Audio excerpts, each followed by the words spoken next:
Assalamualaikum warahmatullahi wabarakatuh. Perkenalkan, nama saya Elsa Merliana dengan NIM 232830008.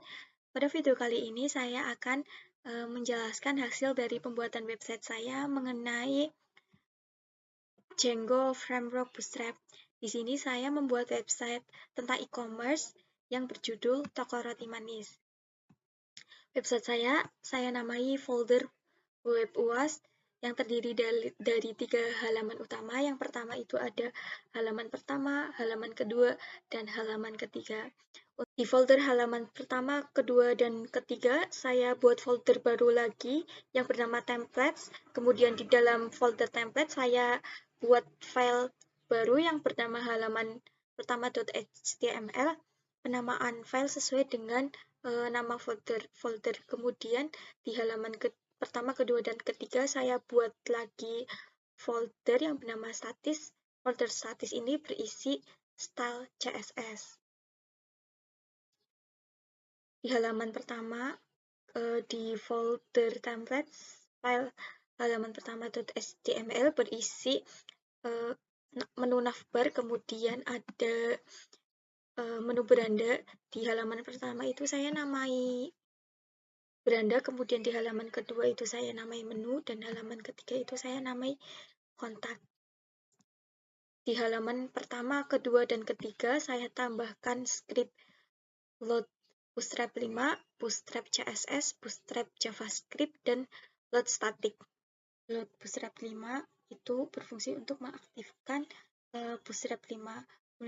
Kemudian juga ada Bootstrap CSS dan Bootstrap JavaScript, itu berfungsi untuk menampilkan interface yang menarik. Kemudian juga ada load static, itu berfungsi untuk menghubungkan folder static yang memuat style CSS. Di file halaman pertama.html, untuk menu navbar seperti ini, saya cari template-nya di Bootstrap.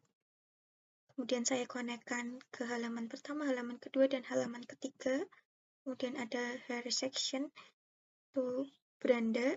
Kemudian saya tambahkan cursor. Saya ambil juga template di Bootstrap. Kemudian saya edit sedikit, saya tambahkan deskripsi singkat. Dan saya juga tambahkan footer, copyright, dan saya tambahkan deskripsi juga. Kemudian di halaman kedua, di folder template, halaman kedua HTML, untuk menu navbar sama seperti pada halaman pertama. Kemudian saya tambahkan carousel lagi. Kemudian saya tampilkan produknya.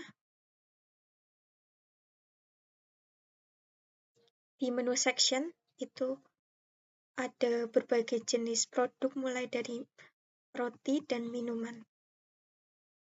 Kemudian di halaman ketiga, di folder templates, halaman ketiga.html, untuk navbar sama seperti halaman pertama dan kedua. Kemudian saya tambahkan kontak section-nya berisi kontak yang bisa dihubungi. Kemudian ada alamat email dari toko roti tersebut. Kemudian ada Instagram juga. Untuk footer saya tambahkan copyright juga.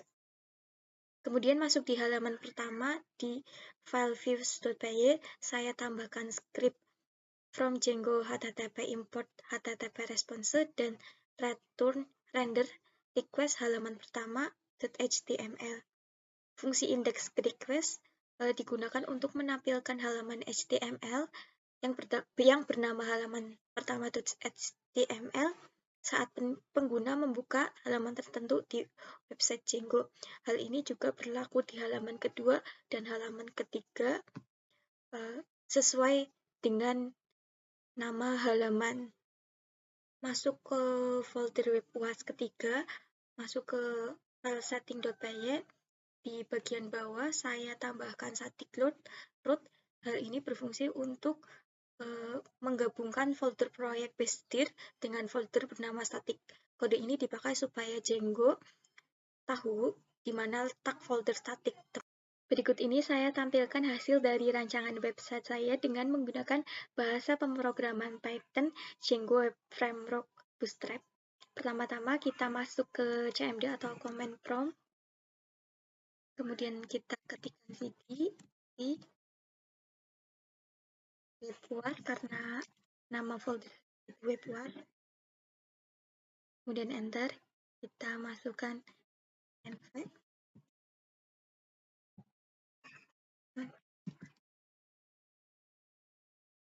kemudian activate,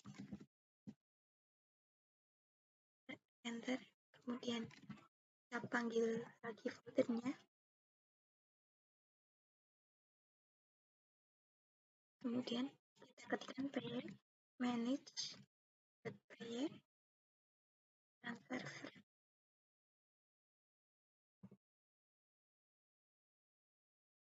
Nah, ini sudah aktif Django-nya, kemudian kita masuk ke Chrome atau browser yang lain, kita ketikkan kode ini, kemudian kita masukkan nama folder halaman pertama.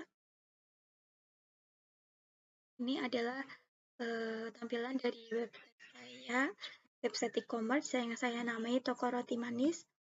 Di halaman beranda itu ada berisi deskripsi dari produk, kemudian saya tambahkan carousel seperti ini.